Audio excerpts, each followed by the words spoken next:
And what I've got throughout these slides, and this whole thing is recorded, so you can go back and have a look at this. We've got some URLs in here of where other people have started looking at these types of issues about assessment for the 21st century. How are we going to assess students? How are we going to give them meaningful tasks? How are we going to give them these big picture tasks to do where they could start putting together all of the concepts that they've learned, all of the skills that they've learned, both the tactile skills and the intellectual skills, and put that into real life problems. So there are certainly a number of people looking into that, and I'll just give you one reference there.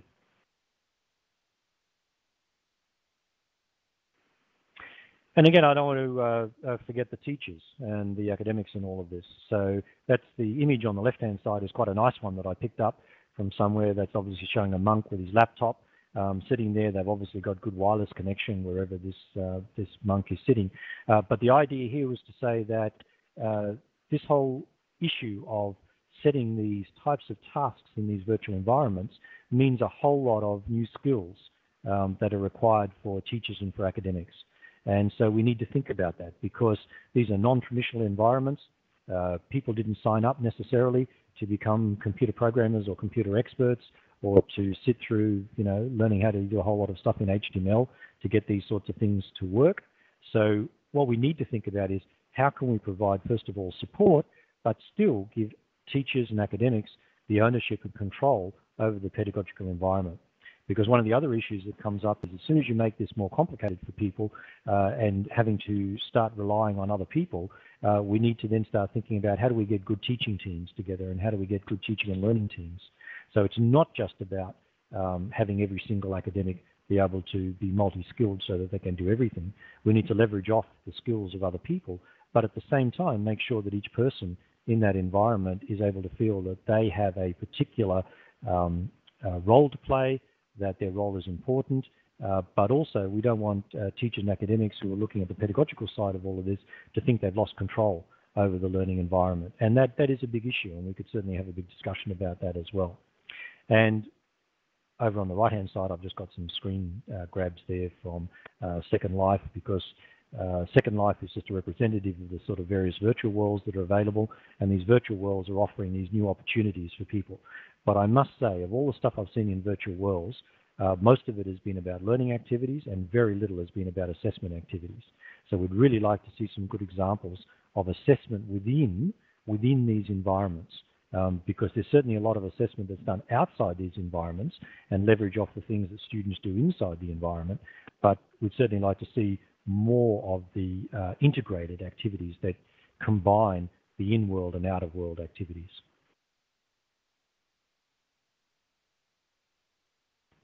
So that was the part I was going to do on the introduction. What I want to do now is to start looking at some of the affordances of the Web 2 environment.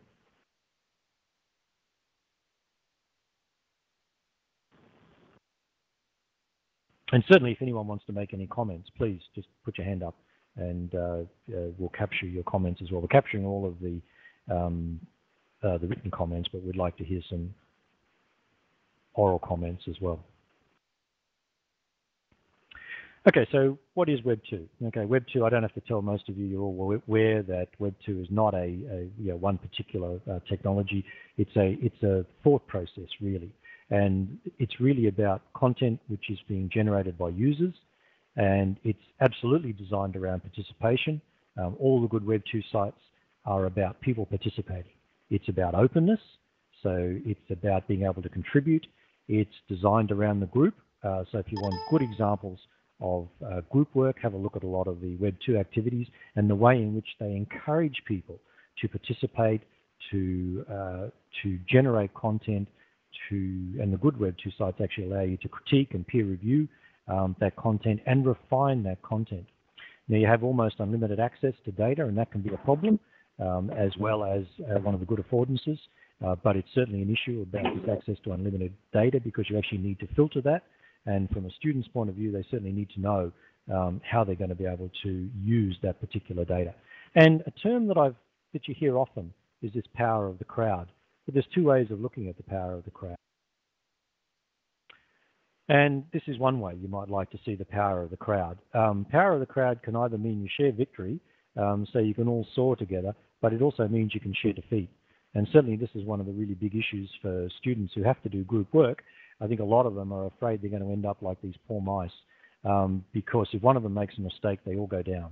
And that's certainly one of the things we have to think about in terms of these environments, about providing these group environments and these Web 2 activities that actually leverage off the power of the crowd in a positive way and actually don't contribute to the defeat of the whole group.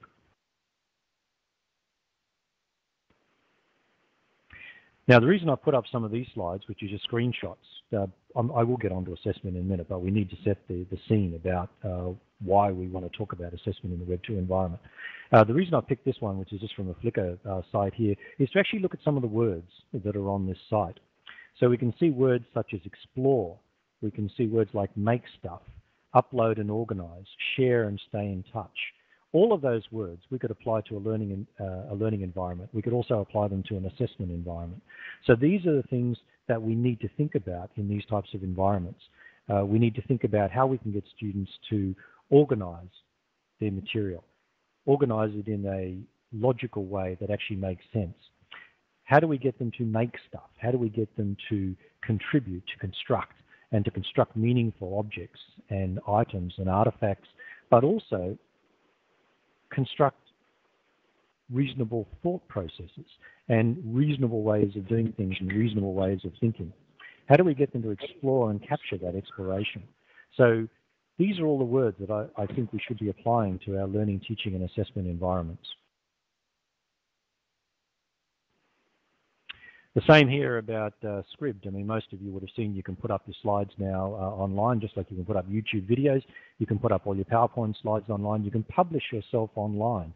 And again, I put this up because if you look at all the words that are here about sharing with the world, publishing, get feedback from the community, embed things into your documents, explore data. All of these things are the same things that we'd associate with a learning and teaching and assessment environment.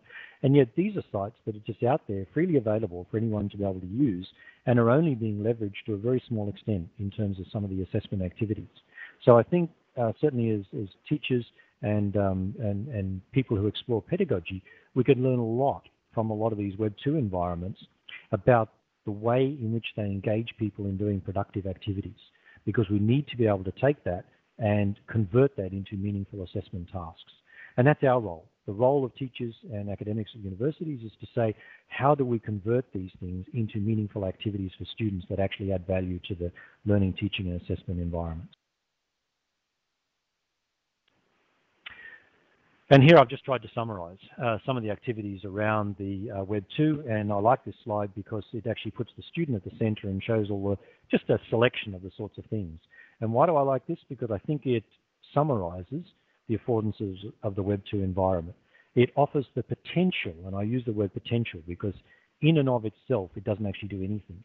It's the potential that it offers for more opportunities for students to be able to do more things and to actually show more depth in their learning, because they need to take some responsibility for what they're doing. They need to show some more accountability for what they're doing. And because we give them more meaningful tasks, or we have the potential to give them more meaningful tasks, we would associate then some more satisfaction with that, because students are able to see a much more sophisticated construct from their activities.